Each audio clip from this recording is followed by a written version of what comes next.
시청자 여러분 안녕하십니까. 지금부터 저녁전의 안보정론을 시작하겠습니다.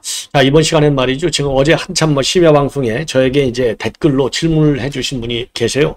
자, 그래서 어제 밤에 그 자리에서도 바로 대답을 해드릴 수 있지만은 뭐라 그럴까요? 그 확실한 그 의견을 좀 검증이 필요해서 제가 이 지인들에게 또 법조인들에게 또 이제 정치인들한테도 제가 또 의견을 한번 구해봤습니다. 그래서 최종적으로 이번 시간에요. 이번 시간에 이제 제가 말씀을 맨 먼저 드리도록 하겠고, 그 다음에는 이제 한동훈의 출마가 확정적이다.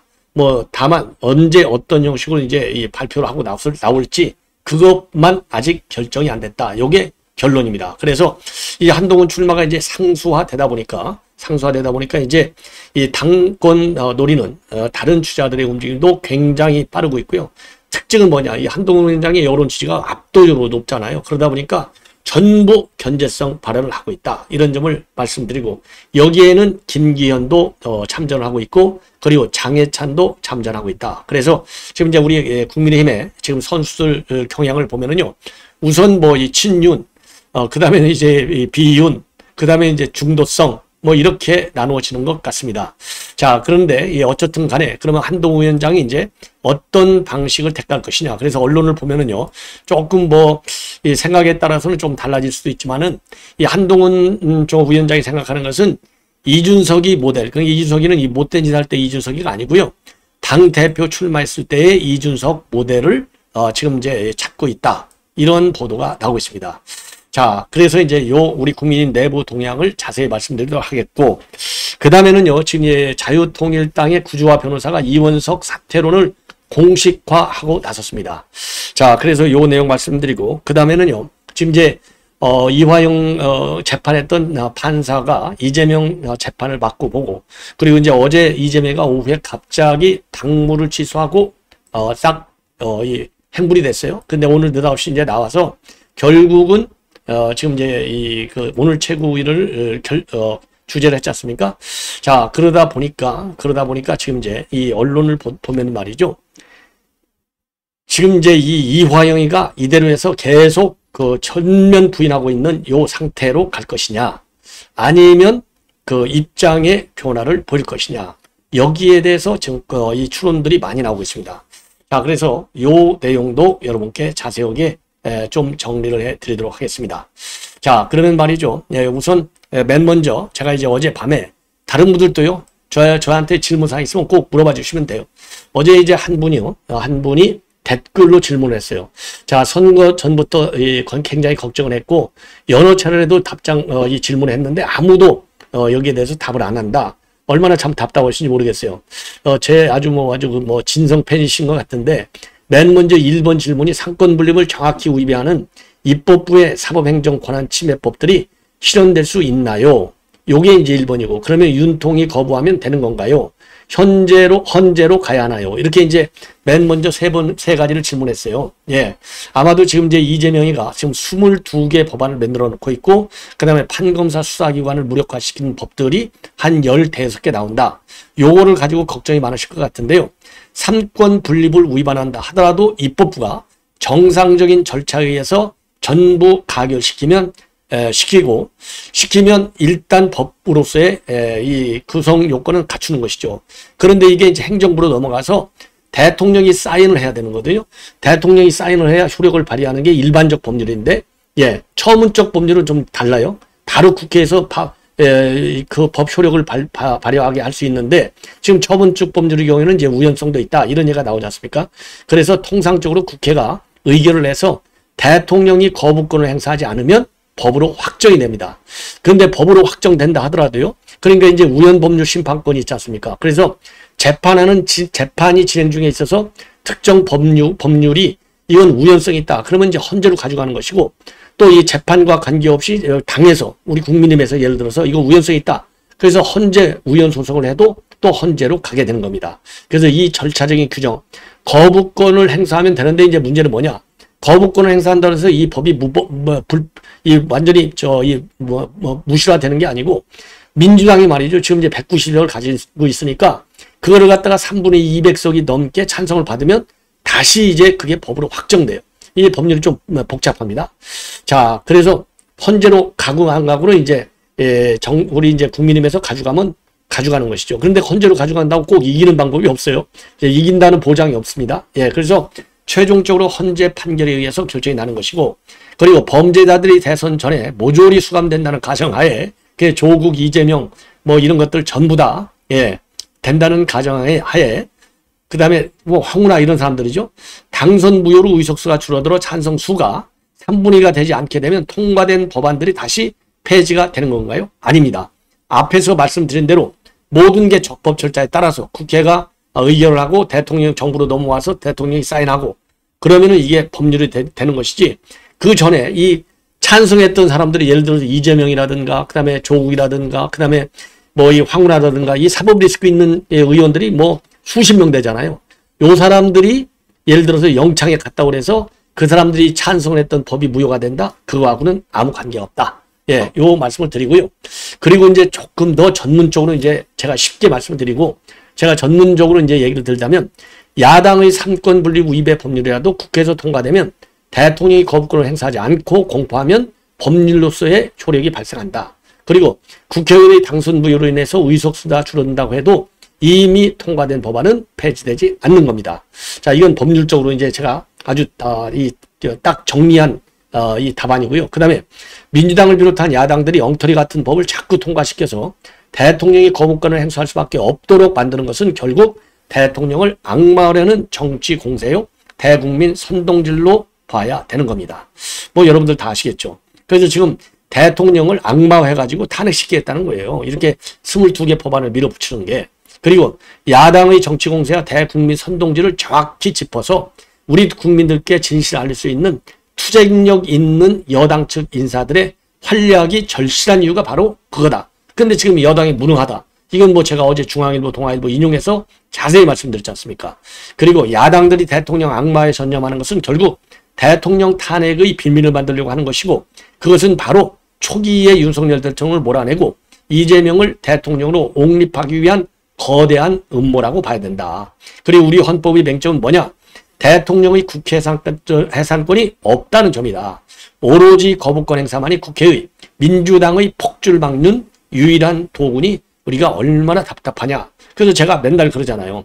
이 박찬동 의원도, 박찬종 변호사도 옛날에 지금 현재 87년 헌법을 본인도 만들 때 아주 주역으로 참여를 했는데 이런 민주당이 나올지를 꿈에도 생각을 못했다.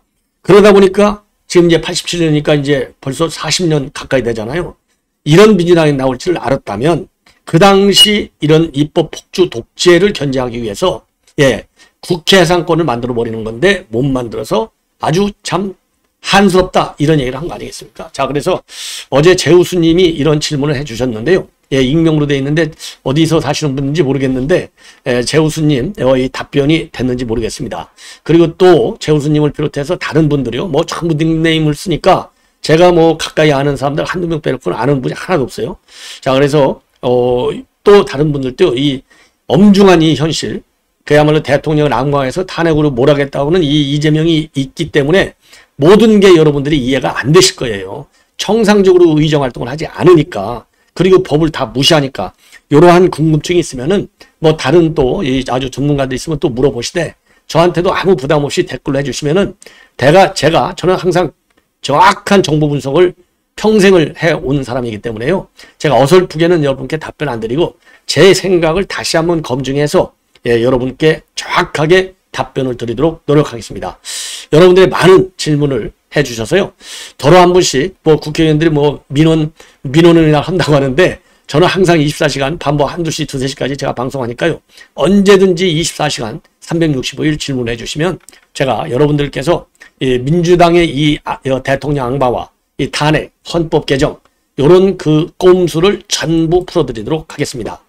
자, 그러다 보니까요. 오늘 이제 한마디 미리 말씀드리면 오늘 우리 여당에서 말이죠. 추경호 대표가 지금 최상병 사건에 대한 신속한 수사를 촉구하러 정점식 정책의장하고 지금 그 경찰청을 찾아갔다고 합니다. 자, 그런데 이게 참 한심한 게 말이죠. 아니, 할 일 없으면 그냥 가만히 있는 게 나아요. 아니, 머리 나쁘고 부진하는 사람이 최고 해악을 한다고 그러잖아요. 아니 지금 찾아가는 게 최상병 사건 빨리 수사라고 경찰청 찾아가는 게 1번입니까? 저 같으면 그렇게 안 해요. 사람의 생각은 다 다르지만 예, 절대로 이거는 잘못된 수순이다. 제가 그러잖아요. 항상 일 잘하는 사람, 능력 있는 사람은요. 뭐 공무원이 됐든 회사원이 됐든 뭐 개인 사업을 하는 사람들이 됐든 일의 완급을 아는 거예요. 그 다음에 일의 경중을 아는 겁니다. 요게 잘못되면 무능한 사람입니다. 예, 무능한 사람. 자, 그래서 일의 완급 그리고 경중으로 볼 때 경중으로 본다면 뭐 최상병 사건도 1번일 수 있어요. 왜? 야당이 벌써 오늘 다 발의해가지고 따다다닥 해서 지금 처벌한다는 거 아니에요? 민주당의 1번 번호. 자, 그런데 경찰청까지 찾아갈 일이냐 이거예요. 그게 그렇게 급하냐. 예. 그 야당이 아니고 여당인데. 예. 그래서 여당이 찾아갈 때는 여기에 있지 않다. 저는 그렇게 봅니다. 지금 말이죠. 사법 리스크 가지고 예를 들어서 수원지검. 민주당에서 대여섯 번을 갔잖아요. 한 50명까지 쳐들어갔잖아요. 국회의원들이. 그러면 차라리 수원지검에 가서 뭐 또 다른 계산이 있겠죠. 그러지 않아도 지금 검찰이 지금 정부 여당의 꼭두가시가 되고 한다. 근데 여당이 갔어. 이거 봐라. 이렇게 공개했지만 그게 무서울 게 뭐가 있어요. 팩트가 중요한 것인데. 팩트. 아니 야당이 오는 게 말이 맞아서 지금 위기가 오고 그렇습니까? 말이 안 맞지만 안 맞는 것만 골라서 하잖아요. 그러면 여러 가지로 볼 때 아니 그냥 가지 말고 그러면 안 가고서도 아니 검찰 앞으로도 계속 공정하게 협박에 우회받지 말아라. 사법부도 마찬가지다. 이렇게 되고 사법부 조의대는 뭐하고 앉아있느냐. 조의대를 불러다가 너 재판 똑바로 해라. 이렇게 얘기하는 게 낫지. 그거 오해 안 받으려고? 아니 가만히 있어도 오해 받는데 차라리 오해 받을 바는 화끈하게 오해받게 해버리는 것 같고 정면 돌파를 해야죠. 그런 거는 민주당 무서워가지고 살살 피하고 겨우 간다는 게 최상병 특검법 빨리 하라고 갑니까? 이런 거는요. 그냥 대변인이 휘달려도 되는 거예요. 대변인이. 응? 그렇잖아요. 그러면 차라리 방향을 바꿔서 지금 민생이 더 중요한데 국민들은 그러잖아요. 니들 언제까지 싸울래? 아니 그러니까 김경수 얘기했잖아요. 김경수 얼마나 점잖게 말 잘했습니까?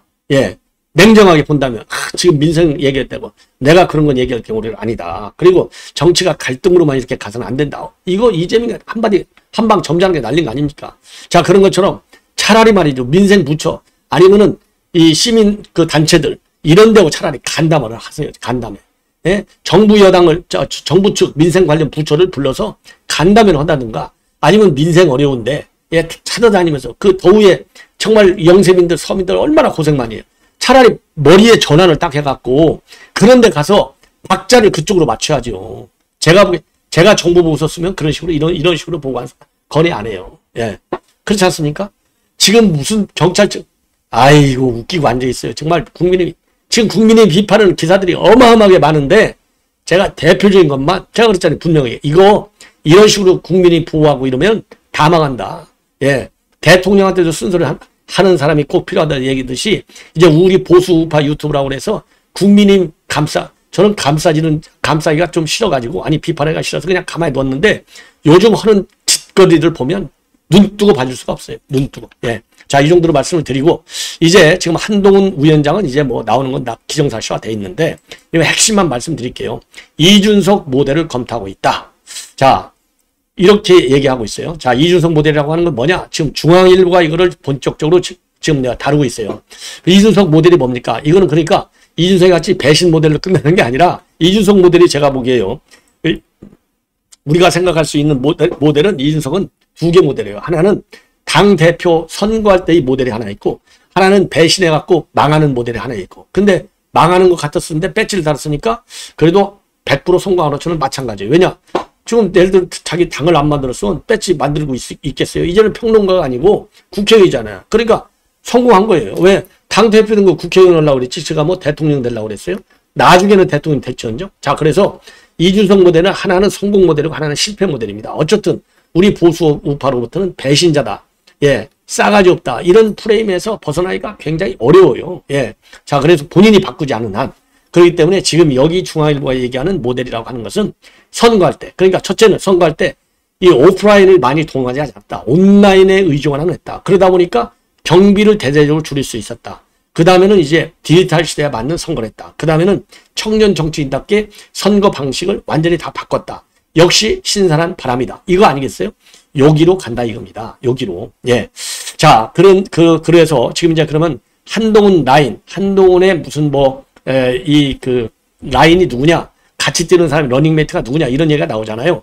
자, 그래서 이제 이런 사람들을 쭉 보면은 장동혁 사무총장 했던, 김영동 비서실장 했던, 박정아, 예, 그 다음에 김예지, 한지아. 김예지도 저 한동훈 위원장이 비대위까지 챙기면서 비례로 연속 2번 하는 아주 특이한 기록을 세우고 있잖아요. 그 다음에 한지아 마찬가지. 그 다음에 영입인재인 정성국, 고동진, 삼성, 그 다음에 신동욱, 박정훈 이런 사람들 다 당선자들이죠. 예, 그러니까 영입인재에서 당선된 사람들이에요. 영입했는데 떨어진 사람도 많잖아요. 예, 그래서 이 정성국 같은 경우에도 최근에 이제 만나서 안토호 씨가 얘기했다. 자, 그러면서 진짜 나하고 같이 할 수 있는 사람들이 누군가를 확인하는 단계고 누가 함께 할지를 보고 출마를 발표할 것이다. 예, 자, 그래서 지금 이제 친한계에서는요, 구체적인 경선 배치나 전략을 구상하고 있다. 이렇게 나오고 있고요. 그리고 이제 한 위원장하고는 이준석의 승리 모델을 벤치마킹한다. 그래서 오프라인 캠프를 갖다가 최소화하는 대신에 높은 인지도, 기민한 온라인 대응으로 열세인 조직력을 극복하자는 것이다. 그리고 이거는 결국 이제 한동훈 팬덤이 세잖아요. 지금 10만 명 가까이 된다. 이런 얘기가 있지 않습니까? 자, 이런 거를 염두에 둬서 이제 공중전에 좀 집중하겠다. 그리고 이제 최대한 출마 시기를 늦춰서 경쟁 주자들이 공세를 피해야 되겠다. 이런 생각을 한동훈 위원장이 가지고 있고 또 주변에서 전달을 하고 있다고 합니다. 자, 이러다 보니까 이제 노련한 지금 이제 4선 이상 의원들이 지금 이 차천으로 나오겠다 이런 입장을 내놓고 있잖아요. 그래서 경험과 조직력을 갖추고 있다고 보여야 되는데 우선요, 당내 여성 최다선인 나경원, 우선 나경원 연일 지금 한동훈을 날리고 있잖아요. 그래서 당 대표 후보로 어떤 인사가 나와야 될 것이냐, 그것 보는 거 아니냐. 그래서 이제 당의 모든 에너지를 강하게 후보로 당 대표 중심으로 해서 지금 이제 응축시키면서 민주당과 싸우되 필요에 따라서는 책임있게 협상도 해야 한다. 그런데 원외 대표가 이런 어려움을, 이런 지금 과제를 극복해낼 수 있겠느냐. 예. 이렇게 해서 결국 한동훈 위원장을 날리는 이런 발언을 하고 있고, 그리고 지금 나경원 의원이 지금 주도하고 있는, 이 모임이 하나 있는데요. 이게 굉장히 큰 모임이다. 그러니까 국회 인구와 기후 그리고 내일이라는 이 모임이 있다고 합니다. 이게 어마어마한 모임인데 최근에 말이죠. DK, PK 지역의원 15명을 비롯해서 여기에 30여 명이 모였다고 합니다. 그리고 안철수, 윤상현도 출마 유력 후보군. 윤상현은 5선, 안철수 4선이 되겠죠. 자, 그래서 지금 이제 윤상현은 굉장히 열심히 지금 뛰고 있잖아요. 그리고 이제 수도권이라고 하는 또 장점을 가지고 있죠. 그리고 이제 여러 방송 인터뷰도 많이 하고 세미나도 개최하고 특검법도 발의하고, 예, 지금 이제 김정숙 특검법 내놨지 않습니까? 그래서 총선 패배를 책임지고 사퇴한 분이 다시 이 자리로 나오겠다는 거냐? 그러면 뭐 하려고 사퇴했어? 당 대표를 맡는 것이 책임지는 자세라는 논리는 이거는 민주당식 궤변이다. 이런 얘기를 하고 있고요. 그 다음에 이제 특이한 현상 중에 하나는 그동안에 이제 여기저기서 언급이 많이 됐는데, 김재섭 수도권 도봉, 이 초선 의원의 출마설도 지금 많이 나오고 있습니다. 그래서 본인은요, 전대 출마를 진지하게 검토하는 것은 아직은 아닌데, 좀 신중한 모습을 보이고 있어요. 그런데 지금 당 내부에서는, 당 압박에서는 수도권 험지에서 당선됐고, 또 보수 측에서 상당히 주목을 받는 인물 아니냐. 자, 그래서 경쟁력도 상당할 것이다. 예, 이런 얘기가 나오고 있고요. 유승민은 관전 포인트, 그리고 원희룡도 관전 포인트인데, 유승민은 이번 기회가 아니면 이제 더 이상 정치할 수 있는 기회가 없다. 그래서 유승민은 지금 뛸 확률이 상당히 많다. 예, 이러한 얘기도 나오고 있습니다. 자, 그래서 지금 누가 지금 이제 한동훈 위원장이 러닝메이트가 되겠느냐? 그래서 러닝메이트 후보로서는 윤희수, 김종숙, 김종혁, 박상수 이런 사람들이 지금 거론되고 있고요. 친윤계에서는요, 지금 이제 유상범, 이미자, 신동욱, 조지현 이런 사람들이 최고의 경선에 이런 사람들을 내보일 것 같다. 그리고요, 지금 김기현도요, 지금 실패한 리더십이 아니라 당을 살리고 민생을 살릴 수 있는 새롭고 참신한 리더십을 세워야 한다. 이런 지금 주장을 하면서 한동훈을 견제하고 있고, 그리고 이제 지구당 부활론을 가지고서도 한동훈을 김기현이가 또 견제를 하고 있습니다. 그리고 이종 심판론을 가지고서도 그럼 견제하고 있고요. 그 다음에 장예찬도 지금 견제하는, 그래서 장예찬이가 이제 그동안에 상당히 좀 자제를 해왔는데, 장예찬도 지금 본격적으로 한동훈 견제에 나섰다. 이런 보도가 지금 줄을 잇고 있습니다. 자, 그래서 이 장제원행 같은 경우도요, 장해찬, 예, 지금 지구당 부활하는 문제를 가지고 이게 도대체 민생하고 무슨 관계가 있느냐? 예, 지금 때가 지금 민생을 얘기하지 지구당 부활 같은 얘기를 지금 할 때냐? 그래서 한동훈을 직격하고 있어요. 자, 그래서 이 앞에서는 세비 조금 깎고 뒤로는 지구당 만들어서 후원받는 이중적인 여의도 정치로는 국민 마음을 사로잡을 수 없다. 국민의 전당대회가 여의도 정치에 매몰된 그들만의 잔치가 아닌 먹고 사는 문제의 대안을 제시하는 민생 토론의 장이 되어야 될 것이 아니냐. 그래서 공개적인 비판대에 나서고 있고 지금 이철규도 마찬가지로 이거 한동훈 견제를 하고 나섰습니다. 뭐 당연히 그리고 김웅도 또 이 정진석 위원장이 비대위원장 할 때 이게 100% 당원 100%로 바꿔놨잖아요. 그때 이제 김결시키려고 뭐 어거지로 바꿨다. 이건 뭐 다 그렇게 해석하는 거 아니겠어요? 김웅도 비판하고 있습니다. 도대체 당심 80, 민심 20이 이게 말이나 되느냐? 2대 8 가르마도 아니고 이거는 비급한 거다. 직격탄을 날리고 있습니다. 자, 그래서 지금 이제 한동훈에 대한 이 견제론이 굉장히 세지고 있다. 예, 요런 지금 보도를 말씀드리고 싶고요. 그 다음에 이제 이화영과 관련해서 지금 여기저기서 지금 최근 들어서 이제 이화영 재판이 임박했을 때부터 나오기 시작하는 건데 다시 이화영이 정말 양심선을 할 것이냐, 심경의 변화를 일으킬 것이냐, 여기에 대해서 이제 여기저기서 말이죠. 이 법조계를 중심으로 해서 언론에서 조금씩 지금 나오고 있어요. 자, 그래서 지금 제가 볼 때는요, 이화영의 저도 이미 여러분께 이제 한두 번 말씀을 드렸는데 이화영이는 얼마든지 심경 변화의 가능성은 상당히 크다. 저는 그렇게 봅니다. 왜 그러냐면요, 지금 이제 김용 전 기사 지금 이제 이 끝까지 지금 이 심경의 변화를 안 일으키고 있는 사람들이 정진상, 김용, 그 다음에는 또 누굽니까? 그 다음에는 여러분들 김만배가 있어요. 김만배. 나머지는 싹 돌아섰습니다. 자, 그런데 이걸 보면 이화영도 이제 바보가 아니잖아요. 요걸 보면 이 사람들은요, 이 법원 판결이 굉장히 부드럽게 나오고 있어요. 약하게 나옵니다. 왜? 반성하고 있으니까. 당연한 거 아니겠어요? 그러니까 미국식으로 우리가 플리바겐이라는 제도는 없지만 사실상 이 법을 운영하고 집행하는 과정에서는 그걸 볼 수가 있어요.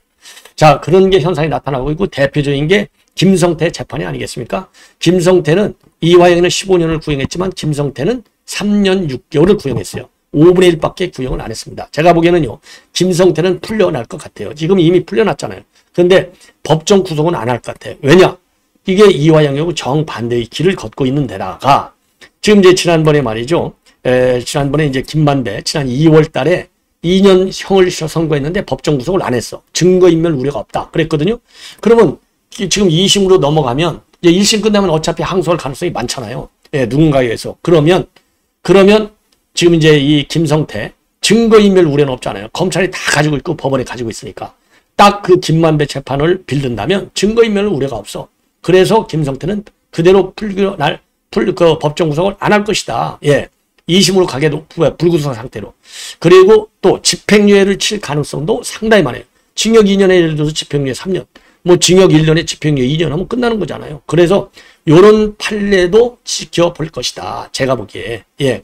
그래서 기존 지금 이화영 재판 신진우 부장판사가 지금 이제 하고 있는 걸 보면 지금 굉장히 유화적으로 그런 이제 좋은 판결을 내려주잖아요. 반성하는 사람들.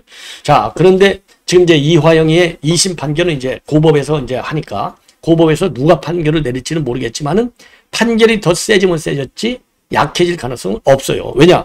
검찰이 강하게 지금 항소한 이유 중에 하나가 아니 지금 800만 불이 갔는데 1억만 넘어도 10년이 법정 최고형인데 어떻게 9년 6개월이냐 이거 아니에요. 그 올라갈 가능성도 배제할 수 없는 겁니다. 반성이 전제되지 않는 한. 법을 시인하고 반성하지 않는 한. 그게 있고요. 그리고 지금 이제 이화영과 정진상, 김용의 차이점이 있어요. 예. 예를 들어서 정진상, 김용은요. 뿌리가 성남시에서 이재명하고 피로 맺어진 이게 성골이에요. 성골. 그러나 이화영은 성골이 아니고 이화영이는 이해찬 계리잖아요. 그래서 이화영이는 이게 성골이 아니고 진골밖에 안 돼요. 피가 묽어. 그리고 이미 한 번 자기가 실토한 적이 있지 않습니까? 이미. 그런데 그걸 뒤집었다가 판사한테 이번에 되게 혼나기만 했잖아요. 요거를 지금 뼈저리게 반성할 것이고 그 다음에는요. 지금 이화영 옆에는 누가 있느냐. 이화영 부인이 있습니다. 이화영 부인. 이화영 부인 때문에 이게 뒤집어진 거 아니에요. 결국은. 이화영 부인이 너 정신 있어 없어? 딱 했다는 거 아니에요. 그런데 이화영 부인이 그날 재판받을 때를 보면 예, 그냥 눈만 뻐끔뻐끔하고 하소연하고 있었다는 거 아니겠습니까? 천장만 받아보고 이화영하고 이화영 부인이 이러한 얼빠져하는 이 자세를 보면 예 그리고 나서 지금까지 이화영 부인이 가만히 있잖아요. 지금 이제 지난 6월 7일 날 일주일이 다 오늘 딱 일주일이네요. 14일이니까 지금 이화영 부인이 법정에서 싸울 때의 모습을 보십시오. 가만히 있을 여잔가 아니잖아요. 예 근데 가만히 쥐죽은 듯이 있잖아요. 요거는 지금 심경의 변화가 이화영 부인 쪽에서부터 먼저 돌아오고 있다. 왜냐? 1심 받기 전에는 민주당에서 조직적으로 달려들었잖아요. 저 이화영 부인 뒤집으려고. 예. 뒤집으려고 해갖고 이화영 부인은 민주당을 믿었던 거예요. 민주당을 믿고 당신 정신 있어! 딱 소리 지르면서 똑바로 해! 그러고서 변호사도 다 바꿔버렸잖아요. 이거 전부 이 작업을 누가 했느냐? 이화영 부인하고 민주당이 같이 공모한 거예요. 거기에 누가 총조정관이냐? 예, 공작관이냐? 박찬대의 총감독은 누구냐? 이재명 이런 구도로 되어 있다고 추론을 해야 될 거 아니겠습니까? 그런데 지금 1심 판결 내려보니까 지금 이화영 부인 입장에서는 배신당함을 느끼는 것이죠. 야, 내가 민주당이라는 정당을 너무 많이 밀었구나. 이재명이라는 이 범인을 너무 많이 밀었구나. 돌아온 게 없네. 아니 생각을 해보시오. 부인이 말이죠. 남편이 법정에서 소리 지르는 게 또 어려운데 쉽지 않은데 판사 앞에서 저렇게 중범죄를 저질러 놓고 고함을 지르고 책상을 때려치고 난리를 쳤으니 이런 이 간 큰 여자가 볼 때 배신감은 거기에 비례해서 커진다. 이런 측면에서 저는요. 그래서 뭐 여러 변호사들도 뭐 별의별 얘기 다 하고 뭐 법리적으로 다 얘기하고 법리적으로도 다 입에 설명했잖아요. 법리적으로 이건 설명이 안 돼요. 심경이 변화하는 것은 아니 지금 죄인이 무슨 뭐 법 가지고 지금 딸 때가 됐습니까? 그거는 이제 변호사가 따지는 건지 법리적으로. 예. 내가 불 거냐 말 거냐는 내가 중범을 유동규도 마찬가지잖아요. 이재명은 저렇게 매일같이 여의도에서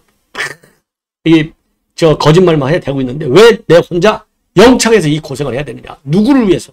이재명을 위해서 내가 종을 울려야 되느냐? 아니올시다. 너도 같이 도와 해가지고 불었다는 거 아니에요. 이화영이도 그런 유동규의 심리적 영향을 제일 많이 받을 것이다. 더군다나요. 김용하고 그 다음에 정진상이 물론 정진상이는 정치인은 아니지만은 김용은 정치인했죠. 성남시 의원을 했으니까. 그러나 성남시 의원의 정치인 감하고 그 다음에 이화영 같이 이 아주 빤질떼기 이 정치인의 감하고는 수준이 다르다. 그래서 그런 정치인 이거를 여의도에서 해봤잖아요. 그러니까 이화영이가 볼 때에도 야 그래 내가 이재명을 위해서 이렇게까지 희생해줬는데 나 감싸주겠지. 그리고 박찬대 말 들어보니까 나 감싸줄 것 같아. 했는데 지금 책상을 쥐고 억울해한다 이거예요. 거기에 이제 와이프가 뽐뿌질 하겠죠. 와이프가 살짝 조그마한 뽐뿌질 한 번만 하면 이화영은 바로 뒤집어져요. 쥐바로한테 뒤집어지는 거 봤잖아요. 예, 저는 그래서 이화영의 심경 변화 가능성은 굉장히 크다. 저도 그래서 그동안에 이 부인 역할을 별로 얘기 안 했는데 저도 계속 이걸 연구하고 있어요. 제가 뭐 많은 사람들하고도 좀 상의도 해보고 이화영 부인의 이 심경 변화가 제일 클 것이 아니냐. 요게 제가 지금까지 주변에 쭉 의견을 들어본 결과 그렇게 저는 결론을 맺습니다. 시청자 여러분 이것으로 본 방송은 마치겠습니다. 대단히 고맙습니다.